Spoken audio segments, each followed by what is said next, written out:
Doctor Yunus সাহেব, অন্তর্বর্তীকালীন সরকার আমাদেরকে এত বোকা ভাবেন না। একটাই অনুরোধ করবো, এত বোকা ভাববেন না আমাদেরকে। আমরা এক শয়তানের বিরুদ্ধে আন্দোলন করলে 16 ছোট শয়তান বদলায় বড় শয়তান বসাবেন। আপনারা শিক্ষা ব্যবস্থায় ধর্ম রিলেটেড বিষয়গুলোকে সাব্যস্ত করার জন্য আপনাদের তত্ত্বাবধায়ক সরকারে একজন ধর্ম উপদেষ্টা আমাদের আলেম সমাজের থেকে প্রতিনিধিত্ব করতেছেন, ডক্টর আফম খালিদ সাহেব। বাংলাদেশের ইসলামপন্থীরা সকলে তার ব্যাপারে একমত, কারো তার ব্যাপারে দ্বিমত নাই। এরকম একজন ইসলামপন্থীদের সর্বজন গ্রহণযোগ্য ব্যক্তি আপনাদের পরিষদে থাকার পরেও আপনারা শিক্ষা কমিশনে ধর্ম বিষয়ক স্কলার যখন নেবেন, আফম খালিদ সাহেবকে জিজ্ঞাসা করেছেন? আপনারা করেন নাই। সবকিছু আপনারা আপনাদের মন মতো করবেন, ইসলাম বিষয়েও আপনারা আলেম সমাজের মতামতের তোয়াক্কা করবেন না। আর এরপরে আমরা গলা ফাটায় চিৎকার করলে বলবেন যে হুজুররা এত চিৎকার করে কেন? এরপরে ছোট শয়তানের বিরুদ্ধে আমরা প্রতিবাদ করলে ওই ছোট শয়তান বদলায় বড় শয়তান বসাবেন। এইভাবে যদি চলতে থাকে তারপরে আমরা আর বড় শয়তানের বিরুদ্ধে বলবো না, বড় শয়তানের যারা নিয়োগ দেয় তাদের বিরুদ্ধে আমরা কথা বলা শুরু করব। মনে রাখবেন, আমরা যদি কথা বলা শুরু করি বাংলাদেশে আমাদেরকে মোকাবেলা করা এতটা সহজ হবে না।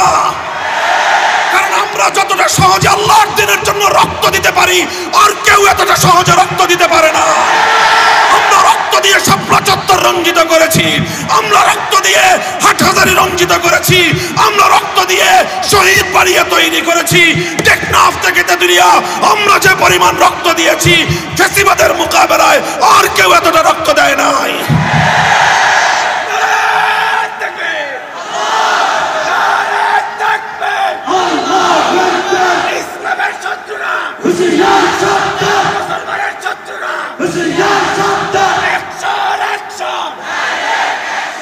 ইসলাম কেন্দ্রিক সমস্যাগুলো সমাধানের জন্য যদি রক্ত দেওয়াই হয় একমাত্র পথ, মনে রাখবেন আমাদের কাছে এত রক্ত আছে, রক্ত নিয়ে আপনাদের পিপাসা নিবারণ হবে না।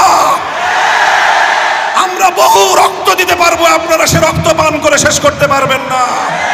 আমার নবীর ইজ্জত, ইসলামের গৌরব, ইসলামের মর্যাদা আমাদের কাছে এতটাই মূল্যবান, আমি এবং আমার সন্তানরা সহ আমরা রক্ত দিতে প্রস্তুত, ইসলামের প্রশ্নে আপোষ করতে প্রস্তুত না।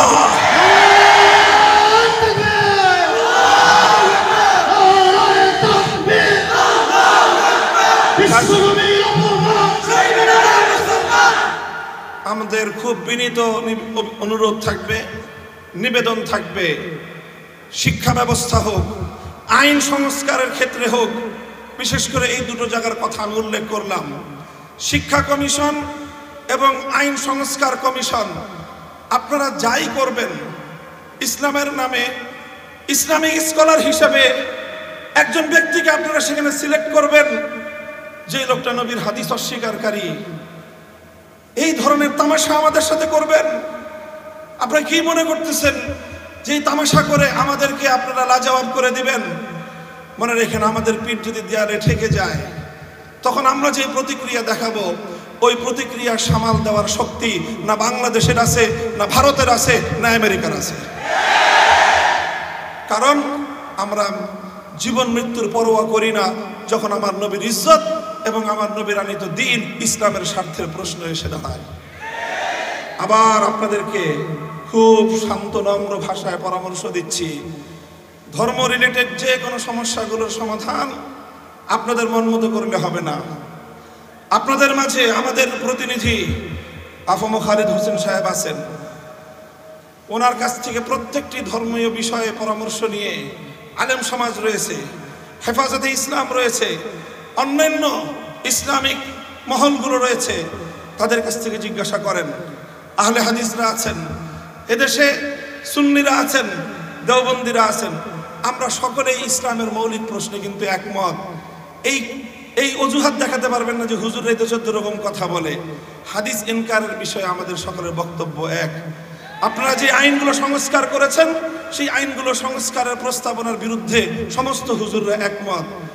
কাজেই খুব বিনীত অনুরোধ করে বলতেছি, আমরা অনেক দিন ধরে আন্দোলন করে জেল খেটে রক্ত দিয়ে ক্লান্ত, আমাদেরকে খুব তাড়াতাড়ি আবার মাঠে নামতে বাধ্য করেন না। আপনারাও ভালো থাকেন, আমাদেরকেও কিছুদিন বিশ্রাম নিতে দেন। যদি আমাদেরকে বিশ্রাম দিতে আপনাদের খুব খারাপ লাগে, তাহলে ইনশাআল্লাহ শাপলা চত্বরে আমি আপনাদেরকে দাওয়াত দিয়ে রাখবো।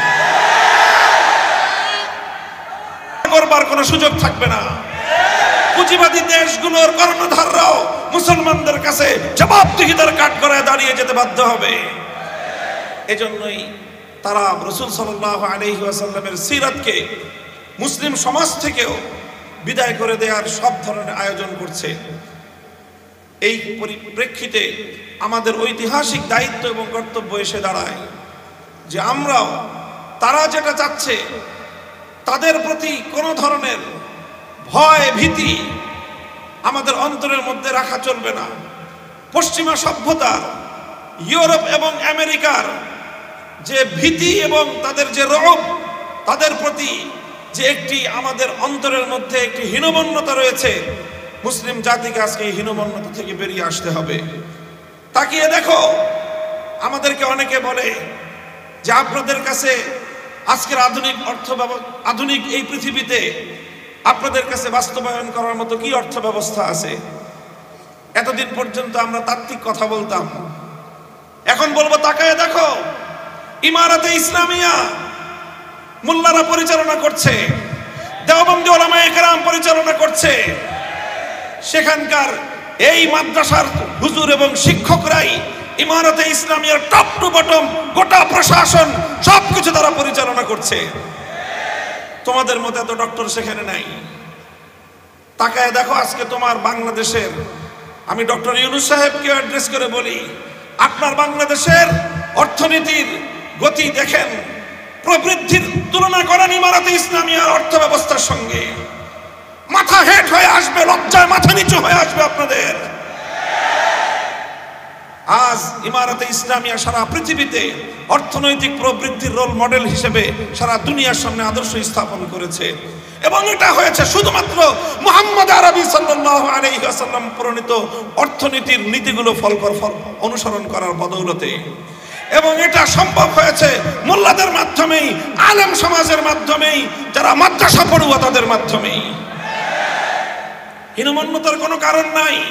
সেই দিন আসছে, সেই দিন আসছে, এই যে ভারত আমার নবীকে নিয়ে দুদিন পর পর ইজ্জত নিয়ে নবীর উপরে কটাক্ষ করে তারা যে আগুন নিয়ে খেলছে, যে আগুন নিয়ে খেলছে, এই নূপুর শর্মার এই অপকর্ম শেষ হবার আগেই রামজি মহারাজ এবং নীতিশ নারায়ণ রানে তারা এভাবে একের পর এক আল্লাহর নবীকে কটাক্ষ করে আসলে মূলত তারা ভারতবর্ষ জুড়ে যুদ্ধের দামামা বাজাতে চায়। ওরা আমাদেরকে উস্কানি দিচ্ছে, যদি মুসলমান তোমরা তোমাদের নবীকে ভালোবেসে থাকো তাহলে আসো, তোমাদের সঙ্গে আমরা যুদ্ধ করব, সংগ্রাম, তোমাদের সঙ্গে আমরা লড়াই করব।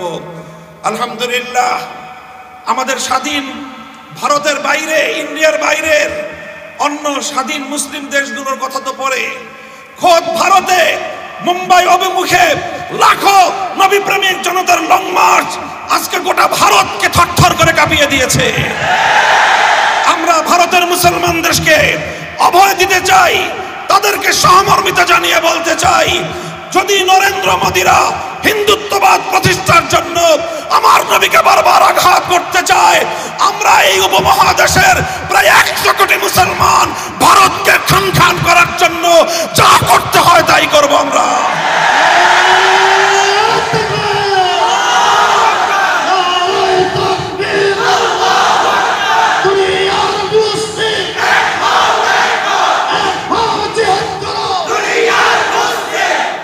আখেরি কথা,